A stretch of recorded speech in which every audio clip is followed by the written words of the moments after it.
MS3 FM 104,2 MS3 FM. Selamat siang Akademia, apa kabar? Jam 9 kita muncul karena ada yang spesial Akademia. Apalagi kalau enggak kedatangan tamu siang hari ini yang sudah menyempatkan waktu dan juga tenaganya pasti ke Radio MS3 FM ya.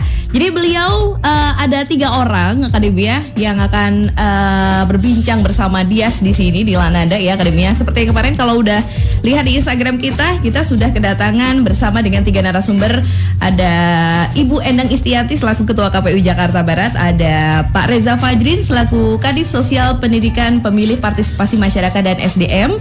Lanjut lagi ada Pak Subro Malisi selaku Kadif Data dan Informasi. Selamat siang Bapak Ibu semuanya, sehat?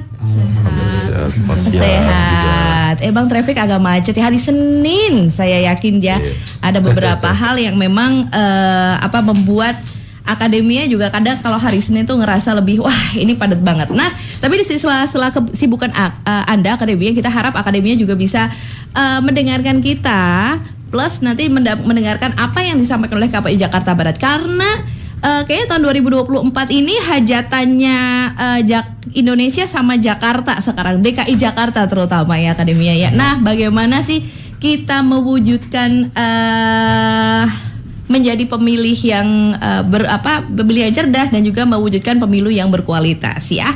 Kita sapa dulu ada Bu Endang. Selamat siang Bu Endang, boleh suaranya yang cantik orangnya. Iya, selamat pagi. Selamat pagi Pak Subro dulu deh. Iya, oke. Turut sesuai kedatangan. Ya, oke. Selamat pagi. Iya, selamat pagi Pak Reza.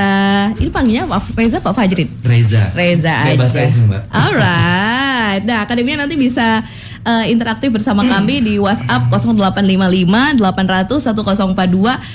Bisa juga melalui Instagram. Kita live on Instagram Akademia @radio MS3FM. Kita collab sama @KPU_Jakbar ya. Baik, saat ini Pilkada 2024 boleh dijelaskan dulu sih sebenarnya tahapan yang sedang dijalani apa saja sih? Mungkin dari Bu Endang dulu. Ya. Untuk sebelumnya saya ingin menyapa halo Akademia semuanya. Halo. Terima kasih atas kesempatan kami bisa melakukan sosialisasi di Radio MS3 ini.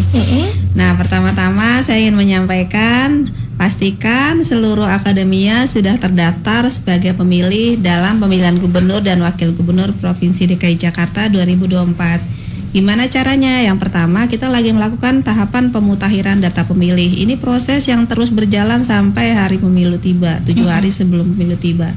Nah, apa saja yang dapat dilakukan? Pertama, kita mengecek apakah kita sudah terdaftar sebagai pemilih. Di mana ceknya? Ceknya cukup diklik di website www.cekdptonline.kpu.go.id. Tahapan kedua, kita selalu aktif melaksanakan sosialisasi di berbagai segmen. Kita sudah keliling ke beberapa sekolah di Jakarta Barat, kampus, organisasi masyarakat, OKP, panti sosial, dan sekarang kita sedang melakukan sosialisasi di pasar-pasar.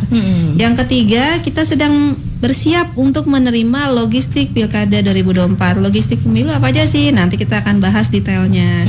Yang keempat, kita juga melaksanakan tugas-tugas lainnya, antara lain mengadakan kegiatan. Nanti kita besok akan bikin persiapan launching kampanye damai di mana di Kota Tua. Nanti kita akan juga sampaikan di sini. Nah, tahapan-tahapan ini sudah berjalan cukup lama dan ini masih terus berjalan. Oke, baik. Dan ini tahapannya bakal sangat panjang ya Akademia ya. Karena Pilkada ini yang menentukan nanti bagaimana DKI Jakarta ke depannya. Walaupun sebenarnya katanya udah nggak jadi ibu kota nggak sih? Oke, baik. Mungkin boleh disampaikan siapa saja calon-calon kepala daerah yang sudah mendaftar sampai saat ini. Boleh Bu Endang, boleh Pak Subro, boleh Pak Reza, silahkan.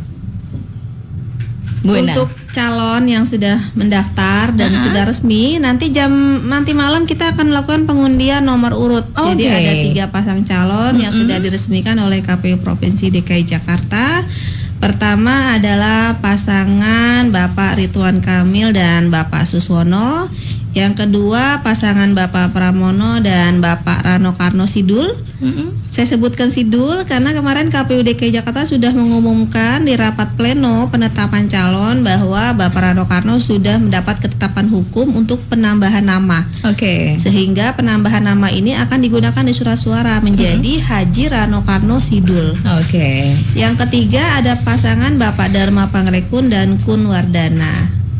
Oke, baik. Jadi ada 3 ya Akademia ya. Sebenarnya 3 ini mungkin Akademia sudah banyak yang tahu dan juga familiar. Tapi ini sekedar memberikan tahu nanti pandangannya seperti apa.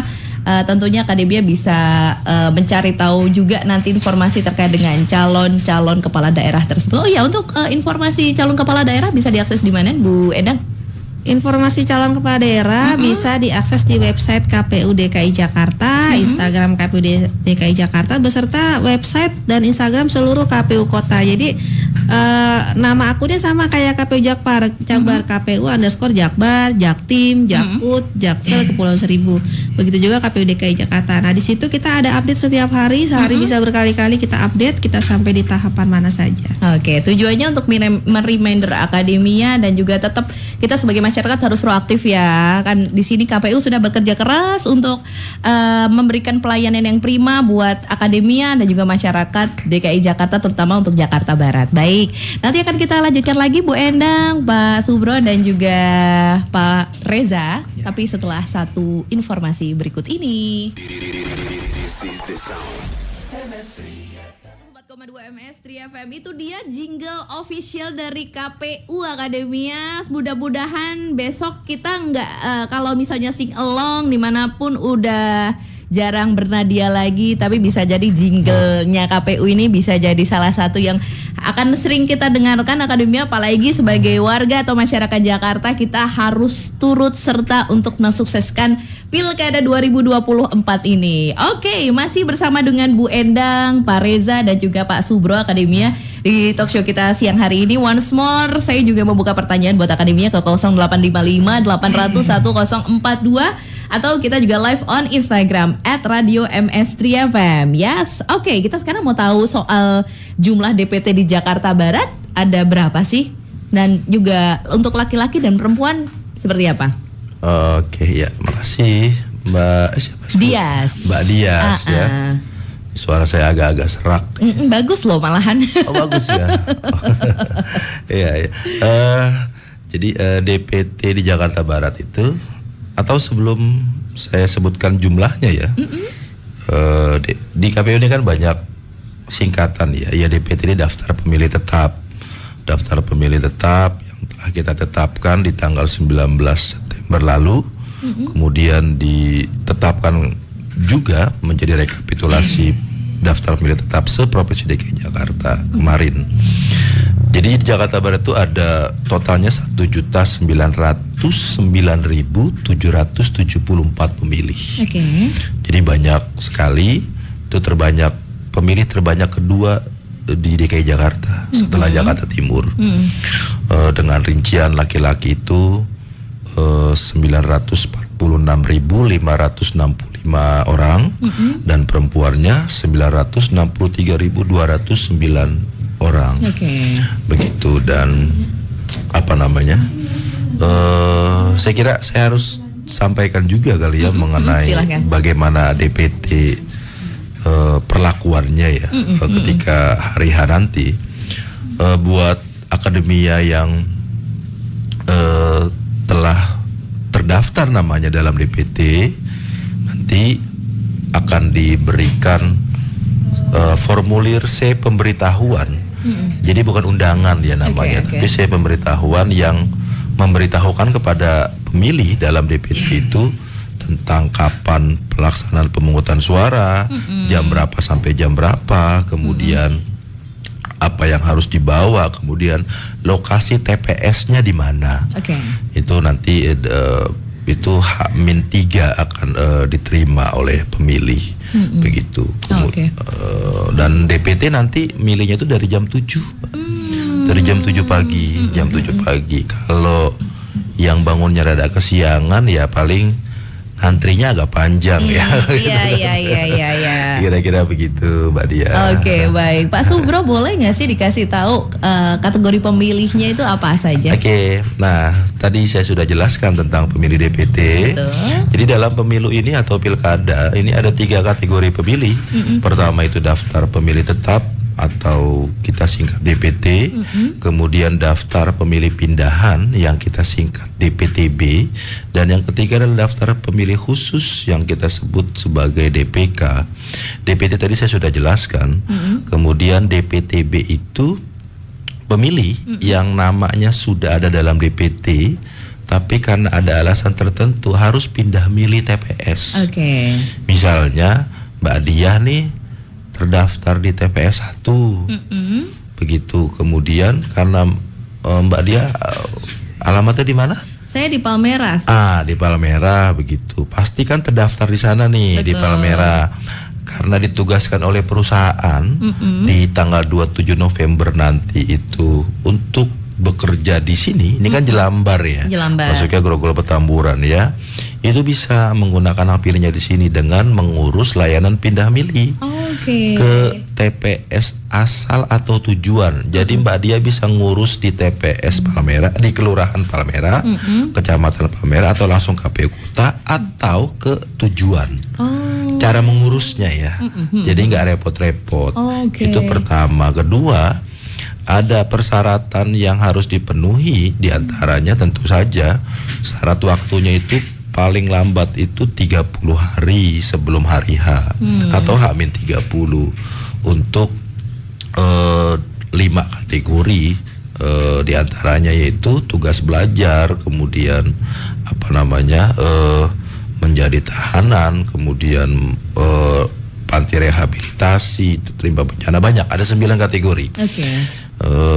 Prinsipnya adalah semua pemilih yang terdaftar dalam DPT itu bisa melakukan pindah memilih selama alasannya terpenuhi. Lebih lengkapnya ada di website KPU atau Instagram KPU, itu detailnya begitu. Itu yang kedua. Yang ketiga itu daftar pemilih khusus. Daftar pemilih khusus ini bagi warga Jakarta yang telah memenuhi syarat sebagai pemilih tapi namanya tidak ada dalam DPT. Kan bisa saja itu. Karena DPT sudah ditetapkan dan tidak akan bisa berubah. Mungkin saja ada orang yang baru pindah ke Jakarta, kependudukannya ya, berarti kan namanya tidak dalam DPT. Kemudian dia tetap bisa memilih ke TPS tapi sesuai dengan alamat KTP. Misal Mbak Dia tadi, nama Mbak Dia ini belum ada dalam DPT. Mbak Dia tetap bisa nyoblos di TPS sesuai dengan alamat KTP Mbak Dia. Nah, tapi waktunya hanya dari jam 12 sampai jam 13.00 selama surat suara masih tersedia. Nah, ini yang saya kira harus tegaskan kembali, bahwa pemilih-pemilih yang masuk kategori DPK itu tidak bisa mencoblos dimanapun. Jadi diksinya nggak begitu, bukan dimanapun, tapi di TPS sesuai dengan alamat KTP. Mbak Dia nggak bisa menjadi pemilih DPK atau pemilih khusus yang menggunakan KTP nyoblos di Jelambar misalnya. Gitu ya. Jadi bisanya milih atau nyoblos di Palmerah sesuai dengan KTP. Kecuali layanan pindah milih tadi, ini beda ya, beda kategori. Betul. Kira-kira begitu.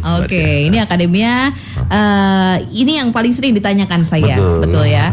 Dan juga kita sarankan buat akademia kalau mau ngurus jauh-jauh hari ya. Betul, jauh-jauh hari itu kalau Mbak Dia pernah berkunjung ke kantor KPU Kota Jakarta Barat, itu kan di depannya ada Alfa ya. Betul. Itu antrian pengurusan DPTB kemarin itu mengular. Mengular tangga panjangnya gitu. Saya jadi nyanyi ya.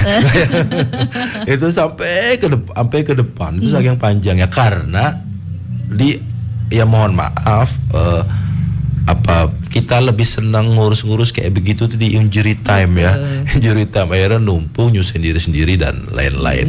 Tadi itu kan bisa mengurus sejak tanggal 27 September ini Ya. sampai dengan H-30. Jauh-jauh hari lah, saya setuju itu. Betul kan. Dan jadi biar nggak numpuk, akademia lebih mengurusnya tuh lebih nggak banyak makan waktu dan juga tenaga Betul, pastinya ya. betul. Nah ini apalagi buat akademia yang punya kesibukan ini nantinya juga KPU bakal terbuka buat akademia bisa mengurus, apalagi di sosialisasi kan sudah masif juga dilakukan oleh KPU Jakarta Barat ya.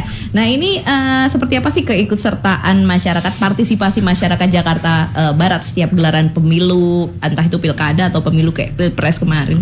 Nah ini Pak Reza sudah mau ngomong. Oh, oke Pak Reza, Pak Reza silakan. sudah mau ngomong ya kan. Udah pemanasan saya lihat tadi. Silakan Pak Reza. Selamat pagi Mbak Dias. Selamat pagi Pak Reza. Oke, ini kayak jatah bagian saya kan. Ya silakan. Udah di spill dari Mbak Subro. Boleh. Oke, yang pertama-tama kalau berbicara partisipasi tentunya kita mengacu pada pemilu presiden kemarin ya. Pada 14 Februari. Nah, kalau kita berbicara kemarin itu partisipasi di Jakarta Barat ini mencapai kurang lebih 78%. Nah, tentunya di pilkada ini kita punya tantangan juga. Artinya kita pengen dong partisipasi di Jakarta Barat ini lebih meningkat. Nah, makanya target kita ini di atas 80% seperti Oke. itu. Nah, tentunya kan untuk biar bisa menaikkan partisipasi ini banyak hal yang bisa kita lakukan, yaitu tentunya dengan melalui sosialisasi seperti itu. Nah, ini tadi Bu Ketua tadi sudah sampaikan bahwasanya sosialisasi sangat amat penting lah, ibarat seperti itu. Nah, kalau berbicara sosialisasi ini kebetulan dari ini kita masih mengacu pada pemilu kemarin ya Mbak. Iya, silakan. Jadi kita lihat dari segmentasi kategori yang kita miliki nih Mbak. Nah, Jakarta Barat ini kebetulan kategorinya ini lebih banyak pemilih pemula nih Mbak, yaitu kurang lebih 55%. Oke. Nah, jadi dari 55% ini kalau kita bagi klasifikasinya 35% ini dari pemilih milenial loh Mbak, baru 20%-nya ini baru dari pemilih Gen Z. Oke. Nah, artinya pemilih di Jakarta Barat ini hampir 55% ini yaitu dari kalangan pemilih pemula. Seperti itu. Nah, makanya kita lebih banyak sosialisasi ke sekolah-sekolah, ke pesantren, terus juga tidak menutup kemungkinan ke seluruh stakeholder yang ada, mau tokoh masyarakat, apapun lah kita masukkan. Artinya biar apa?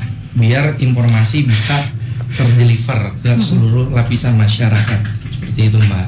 Terus respon mereka seperti apa? Itu terutama untuk pemilih pemula ya? Ya, nah ini kan uniknya kadang-kadang kalau di sekolah ini kita nggak hanya SMA Mbak, jadi kita kadang-kadang ngisi juga di SMP karena berkaitan dengan P5 itu Mbak, materi P5.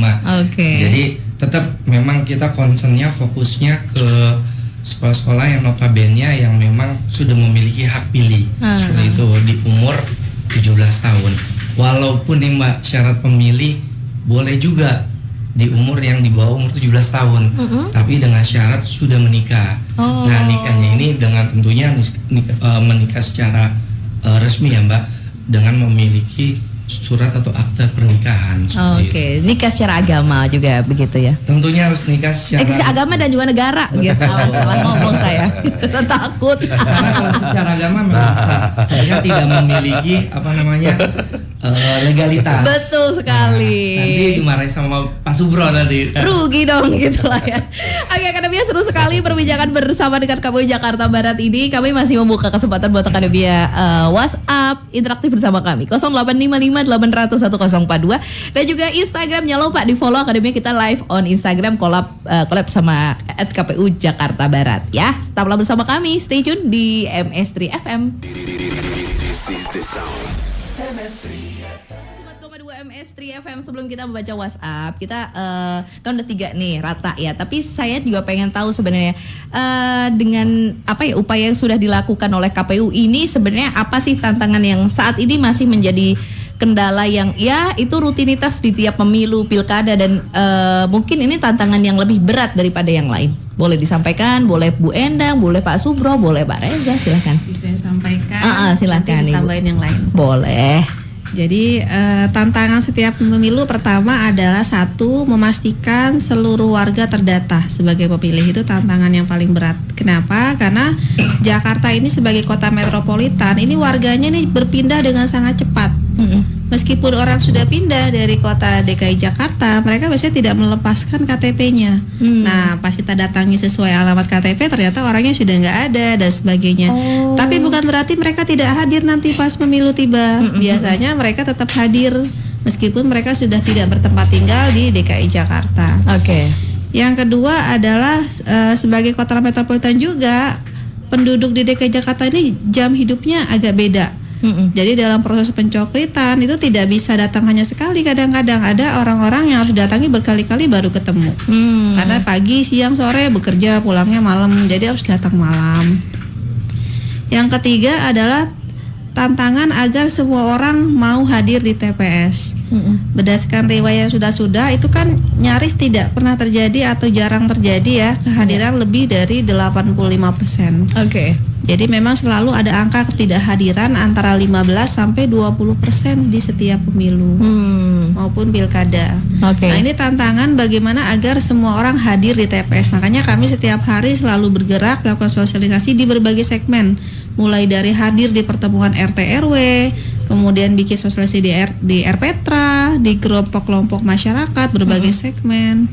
Nah, yang ketiga adalah yang keempat mungkin tantangan yang baru-baru ini ramai kali ya, adanya gerakan golput dan satu lagi namanya apa ya Pak Fajrin ya? Golcos. Golcos. Apa itu? Golcos itu gerakan coblos semua. Jadi sekarang tantangan KPU yang cukup mungkin lumayan adalah golput dan golcos. Golput dan golcos ini ada beberapa kelompok ya yang menyuarakan di masyarakat untuk golput. Pertama golput itu golongan putih, artinya tidak hadir sama sekali di TPS. Jadi secara partisipasi dia tidak dihitung sebagai partisipan dalam pemilu. Yang kedua golcos. Golcos ini adalah hadir di TPS, masuk ke dalam bilik suara tapi mencoblos semua pilihan.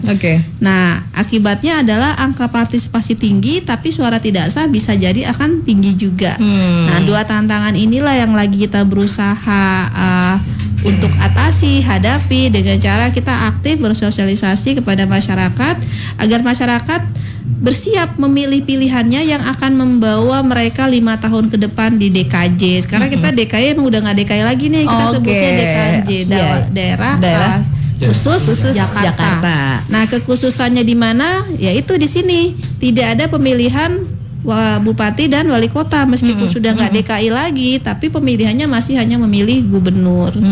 Nah, juga silakan Pak Fajri divisi sosialisasi menambahkan.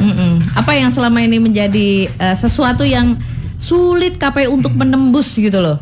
Kalau saya sih nambahin sedikit aja. Silahkan. Palingan flashback ke yang kemarin perihal masalah walaupun Jakarta ini kota metropolitan, tapi jangan salah Mbak, kita punya kendala juga pada saat hari pencoblosan kemarin.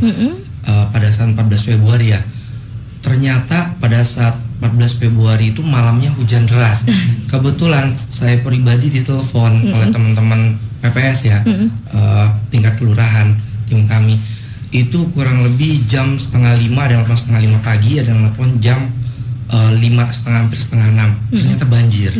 Nah, inilah tantangannya, saya ditelepon ternyata banjir ya, tapi alhamdulillah dengan kerja sama kami kita sudah melakukan package kotak suara beserta isinya, alhamdulillah aman. Tapi ya memang kita agak sedikit mundur ya di bukanya. Yang harusnya tadi Bang Subro bilang jam 7 pagi, kita agak mundur sedikit, ada yang jam 8 dan juga ada yang jam 9. Ini memang sedikit unik ya, walaupun ini kota metropolitan, Jakarta kota besar, tapi banjir. Ya ini mau tidak mau kan memang fakta yang terjadi. Ini juga salah satu tantangan agar agar logistik yang kami miliki tidak hanyut atau tidak terbawa seperti itu. Nah, makanya ini kedepannya apalagi kan di pilkada nanti jatuhnya tepat di bulan November. Nah, namanya ber ini kan musim hujan. November kan ya. Kita tidak bisa prediksi alam ini juga kan. Betul. Karena iklim sudah tidak menentu, yang harusnya musim hujan nggak hujan, yang seharusnya hujan malah jadi nggak hujan. Betul. Nah, kita berdoa semoga pada hari nanti 27 November iklimnya bisa mendukung. Seperti Iya, itu. Dari saya itu baik. aja. Ya kalau hujan rintik-rintik aja, jangan sampai banjir ya. Pak Subro, ada sesuatu yang mungkin sampai saat ini Pak Subro itu masih menjadi tantangan dan kendala. Kalau secara subjektif gimana?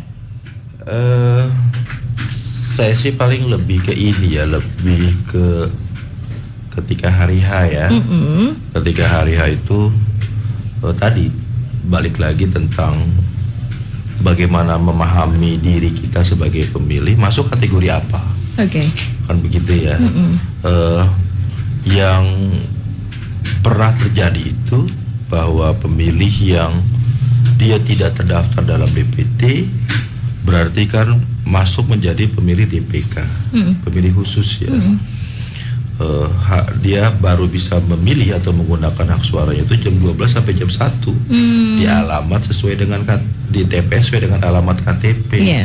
Nah, tantangannya adalah atau apa ya yang sering menjadi persoalan adalah pemilih itu agak sulit memahami tentang ketentuan itu. Atau tidak menerima informasi yang utuh. Bahwa tadi dia pemilih bisa menggunakan KTP di mana.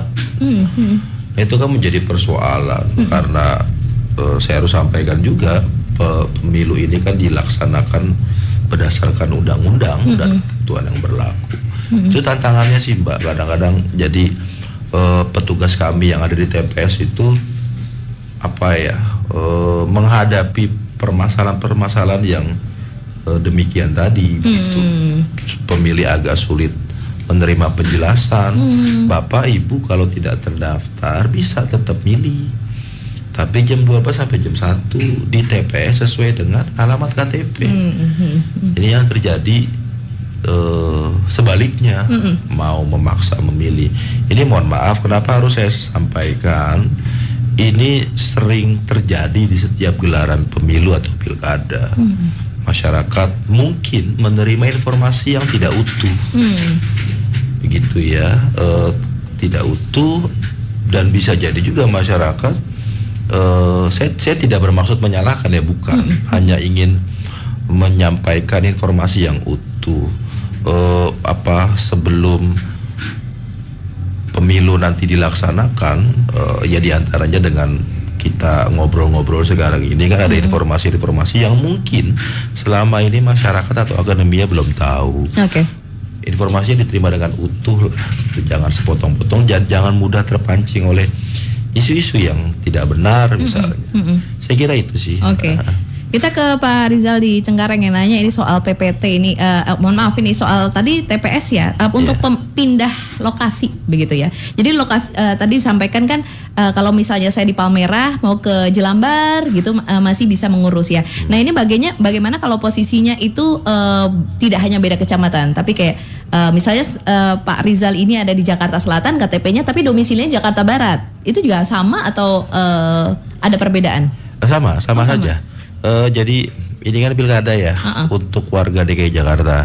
Pak Rizal tadi KTP-nya Jakarta Selatan, tinggal di Jakarta Barat, bisa dia mengurus pindah milih selama memenuhi alasannya bisa ya. Misalnya tadi bekerja di luar domisili begitu.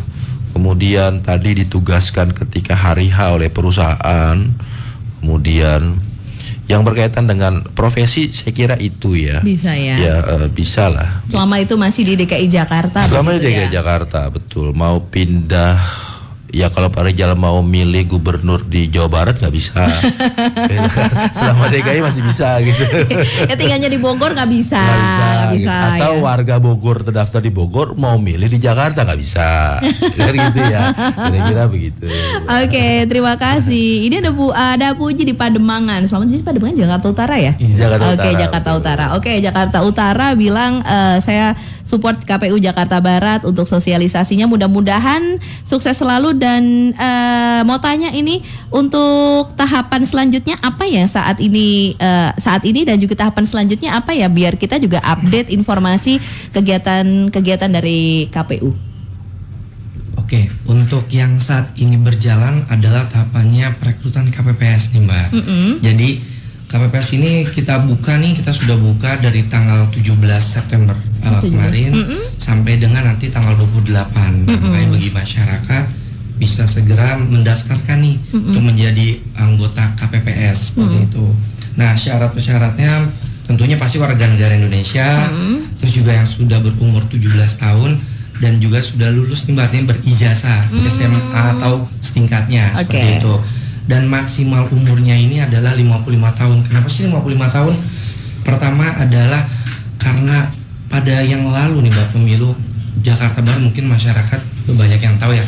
Masyarakat ini juga tahu di pemilu 2019 ya, itu cukup banyak nih korban jiwanya. Artinya yang wafat ya, pahlawan demokrasi ini, yaitu kurang lebih sebanyak 13 ya kalau salah betul ya, 12 orang.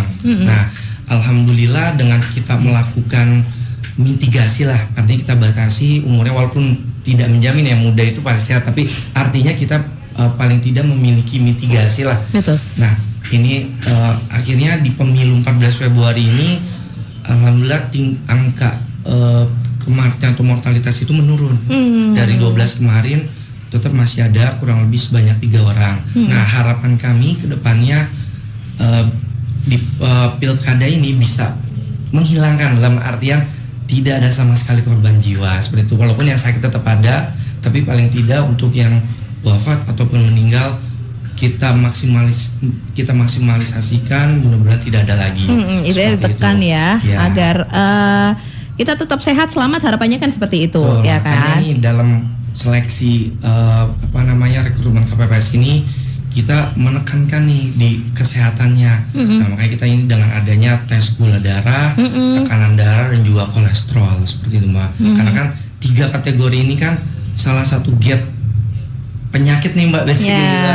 Karena dari tekanan darah tinggi ataupun gula darah tinggi atau kolesterol tinggi kan menjadi impas atau efek dari penyakit yang lainnya seperti itu. Oke. Nah, untuk tahapan selanjutnya di malam ini kita akan ada pengundian juga nih nomor urut pasangan calon.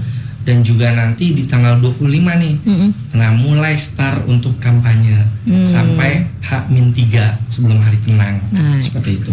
Oke, nanti malam jangan lewatkan. Di mana bisa disaksikan nggak sih? Biasanya masyarakat bisa lihat. Provinsi DKI Jakarta. Ini ya, streaming di YouTube ya. Nah, akademinya di live streaming di KPU DKI Jakarta. Jangan lupa. 1, 2, 3. Kita ada punya 3 pilihan akademia. Ini bukan 3 pilihannya, bukan Bu Endang, Pak Reza sama ya, akademia kan nanti akan kita bacakan lagi WhatsApp yang sudah ada kirimkan. Lalu kita juga nanti akan tahu siapa tahu ini masih buka nggak sih untuk panitia PPS, petugas masih buka ya sampai tanggal 28. Nah, nanti kita akan sampaikan itu karena banyak juga yang ini mencari informasi. Itu ada yang tanya tadi. Tunggu, tetaplah bersama kami di 104,2 MS3 FM. We play the hits. 4,2 MS3 FM ya, kita maksimalkan untuk menjawab pertanyaan dari akademia aja ya. Yang ini ada Rudi di Cibinong. Wah, ini Jawa Barat ya, tapi kerja full di Tanah Abang. Saat ini untuk pemilihan apakah saya bisa mengurus harus ke Cibinong dulu atau bisa langsung ngurus ke KPU DKI Jakarta sih? Bagaimana rulesnya? Ini masih pada bingung ya?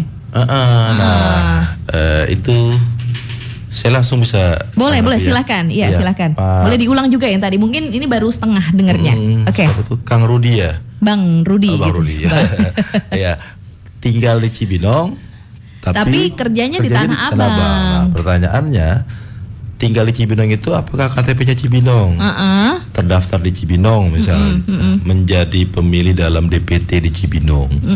Itu kan karena ini pilkada. Karena Pak atau Bang Rudi itu warga Cibinong, warga Bogor, itu kan nggak bisa milih di Jakarta. Betul. Beda calon gubernur, beda, gitu kan.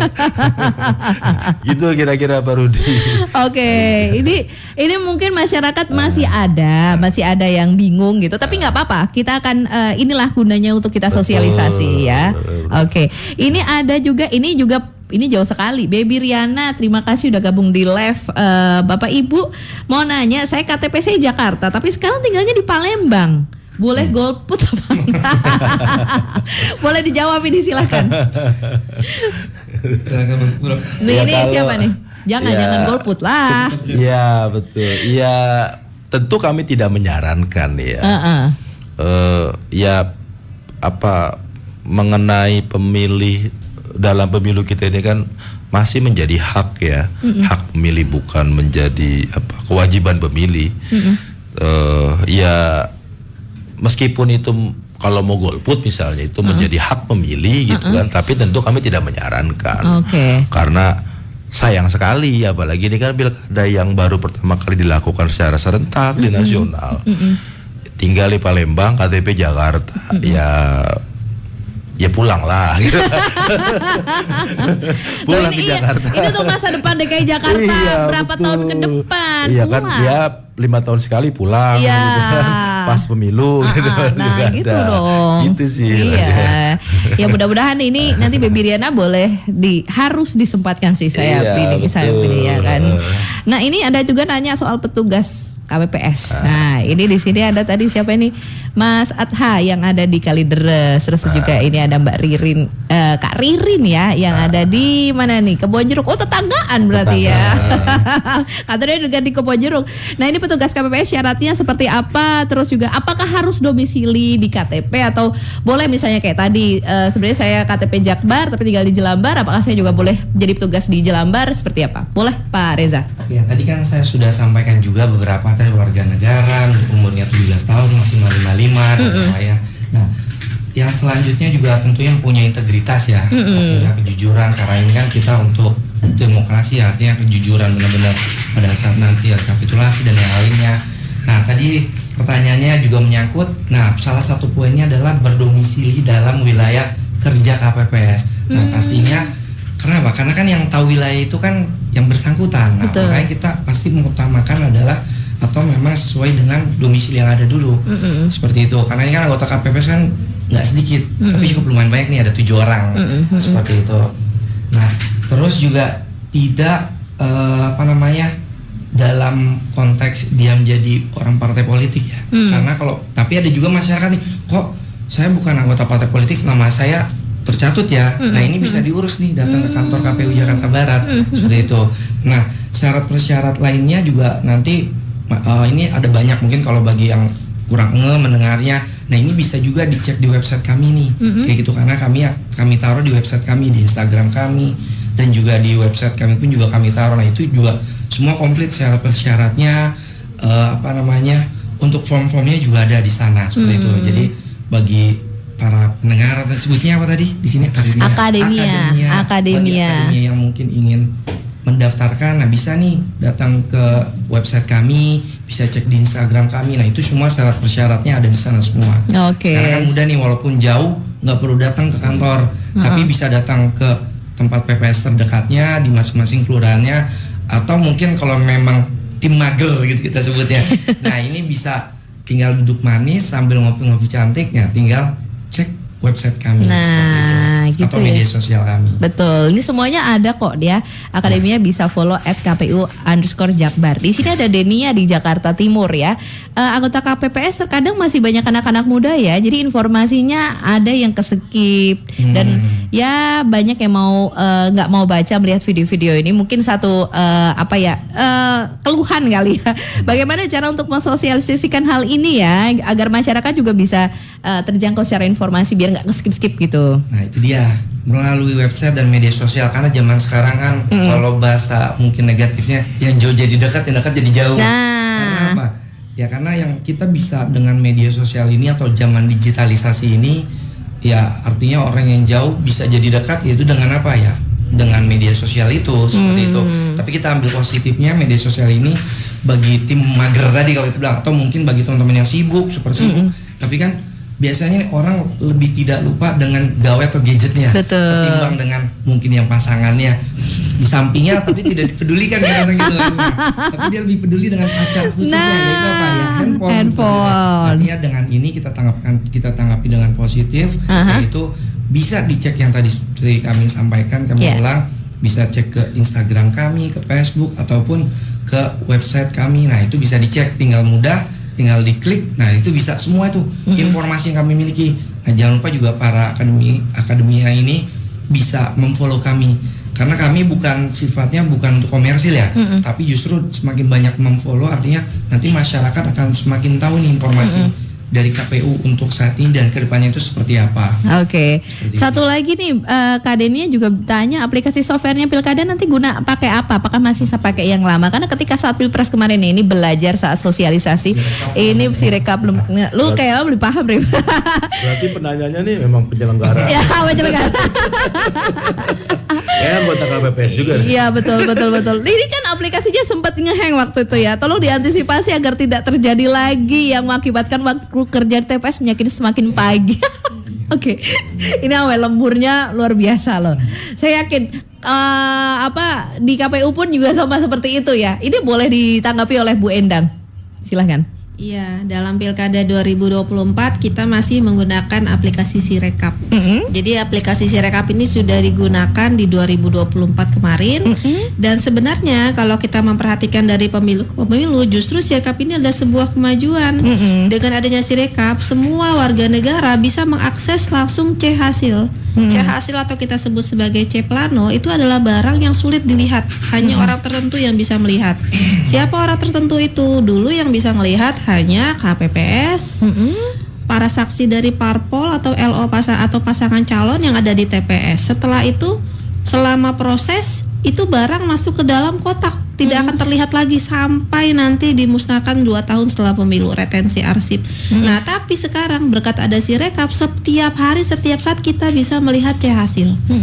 Kita merasa tidak yakin, kita bisa menghitung sendiri, dan buktinya kemarin banyak yang berhasil melakukan revisi atau perbaikan. Misalnya harusnya pasangan atau calon A yang terpilih, tapi setelah dia melihat bukti mengumpulkan dari segala macam di Sirekap, dia berhasil membuktikan bahwa sebenarnya harusnya yang lain yang jadi caleg-caleg itu. Nah, artinya Sirekap ini sebenarnya menjadi sarana keterbukaan informasi. Orang bisa melihat langsung real life bentuk dan menghitung langsung sendiri. Nah, kendala yang mungkin kemarin terjadi adalah sebagai sebuah aplikasi dia punya kendala, yaitu gagal membaca gambar menjadi angka. Jadi kalau misalnya gambarnya 5 ternyata terbaca 8 misalnya. Nah, kegagalan itu sudah diatasi sebenarnya pada Pilkada ini, nanti akan lebih canggih lagi. Nah, sebenarnya dulu di dalam akun aplikasi Sirekapnya KPPS itu bisa mengedit. Kalau misalnya gambar gagal terbaca menjadi angka, maka bisa diedit, misalnya 5 kebaca 8, bisa diedit lagi di bawahnya menjadi 5 penjelasannya. Nanti angka akan menghitung otomatis. Nah, tapi mungkin karena 4 kategori pemilihan, waktu sudah malam, hujan badai juga. Nah, sehingga mungkin tidak semua berhasil untuk melakukan perbaikan. Yang kedua, KPPS ini kan sebenarnya sudah di BIMTEK, tapi banyak juga yang belum sepenuhnya memahami. Misalnya memfoto setiap halaman dari C hasil plano. Kenyataannya yang difoto hanya depannya saja. Jadi berpuluh-puluh lembar halaman legislatif itu yang difoto hanya 1-2 halaman. Nah, kalau tidak difoto maka tidak bisa melakukan keterbukaan informasi. Nah, sekarang dalam BIMTEK Pilkada kita akan semakin menekankan bahwa selain melakukan tugas sebagai KPPS ini harus memastikan hasil fotonya sesuai dan bisa dibaca di dalam sistem. Yang kedua, memastikan foto sesuai dengan yang sebenarnya hasilnya. Kalau memang ada yang berbeda bisa diedit revisi. Nah, ini mungkin kemampuan dasar, tapi sebenarnya sudah kita usahakan antisipasi ya. Misalnya handphone. Jadi di setiap 7 orang KPPS ada 2 orang yang punya akun Sirekap, hanya 2 orang. Kita meminta 2 orang ini yang handphonenya paling bagus. Karena hasil Sirekap foto tergantung handphone. Kalau handphonenya kemampuan mengambil gambarnya buruk, maka yang muncul di website Sirekap ya apa adanya, ya burem, ya menghitam dan sebagainya. Resolusi kameranya bagus begitu ya. Kameranya bagus. Baik. Nah, biasanya kita sarankan seperti itu sehingga memang ada kewajiban gitu, dan handphonenya juga nggak bisa sembarang handphone, minimal 5 tahun terbaru terakhir, tidak bisa handphone setelah 5 tahun aplikasi ini digunakan. Nah, Aplikasi ini sudah mempermudah masyarakat melihat barang sakralnya pemilu, yaitu C-hasil, sehingga kalau ada kecurangan bisa segera diketahui. Nah, ini penting sekali, apalagi era digital. Setiap saat orang kepo, apalagi netizen 62 kan netizen paling kepo di dunia. Nah, kekepoan ini sekarang bisa menjadi positif. Ya. Orang bisa lihat langsung hasil pemilu. Demikian. Oke, begitu ya penjelasannya. Ini kita harapkan akademia menjadi petugas KPPS juga bisa memahami. Kalau BIMTEK jangan sekedar hadir aja ya, tapi juga dipahami benar-benar bagaimana cara kerja Sirekap yang benar ya. BTW ini sudah hampir jam 12, saya ingin mendengar closing statement atau harapan mungkin jam 12 lagi, jam 10 maksudnya ya. Saya lihatnya jarum panjang. Oke, mungkin dari Bu Endang dulu, apa harapannya untuk mewujudkan pemilu cerdas pilkada yang berkualitas ini, Bu Endang? Kami berharap seluruh warga negara Indonesia yang sudah terdata dalam DPT, khususnya DPT pemilihan gubernur dan wakil gubernur 2024 Provinsi DKI Jakarta agar hadir di TPS. Jangan golput, pastikan hadir memberikan hak pilih 27 November 2024 jam 7 sampai jam 1. Pemilih cerdas, pilkada berkualitas. Oke, Pak Sobri, silakan apa yang ingin disampaikan. Pak Subro. Beda vokal, maaf. Mohon dimaafkan Pak Subro. Iya. Tadi salah sebut jam. Ini menjadi evaluasi kami, Pak. Iya. Oke, Mbak Dia ya. Iya, Mbak Dias. Mbak Dia. Nah, ini 21 ya kan? Ternyata nular ya. Silakan. Jadi saya paling ingin mengajak kembali atau mengingatkan kembali untuk warga Jakarta Barat mengecek atau memeriksa namanya apakah sudah terdaftar atau belum melalui cek dptonline.kpu.go.id. Pastikan nama sudah terdaftar. Bagaimana kalau belum terdaftar? Tadi saya sudah sampaikan, silakan kunjungi website KPU atau Instagram KPU. Penjelasannya tadi mengenai kategori pemilih dan bagaimana perlakuannya. Saya kira itu. Oke, baik, terima kasih untuk Pak Subro.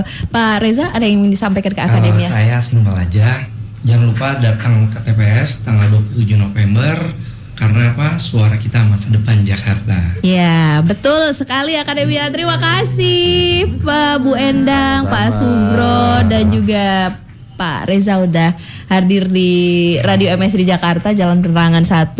Mudah-mudahan kita harap dengan sosialisasi yang sudah dilakukan oleh KPU Jakarta Barat ini bisa menambah edukasi, bisa memberikan informasi yang lebih merinci dan juga detail lagi. Akademia silahkan di follow @kpu_Jakbar. Akademia juga bisa mengakses websitenya. Jadi gampang semuanya. Sebenarnya aksesnya semakin mudah ya. Jadi akademia silahkan untuk follow sosial media dan juga nanti malam jangan lupa tuh pengundian nomor ya. Terima kasih sekali lagi, sukses untuk KPU Jakarta Barat. 80%, 90%, 100%. Amin. Ini Amin. Jakarta Barat ikut di pilkada. Dan Terima harus kasih. aman pilkada. Aman ya. Kan biar pilkadanya berkualitas. Nah, terima kasih sekali lagi. Ya, sama-sama. Sampai jumpa, dan demikian akademia wawancara kita bersama dengan KPU Jakarta Barat. Kita akan lanjut lagi nanti di jam Lada dari jam 10 sampai dengan jam 2 siang bersama saya Dia Sinja. Terima kasih, sampai jumpa dan selamat siang, selamat kembali beraktivitas. Chemistry FM.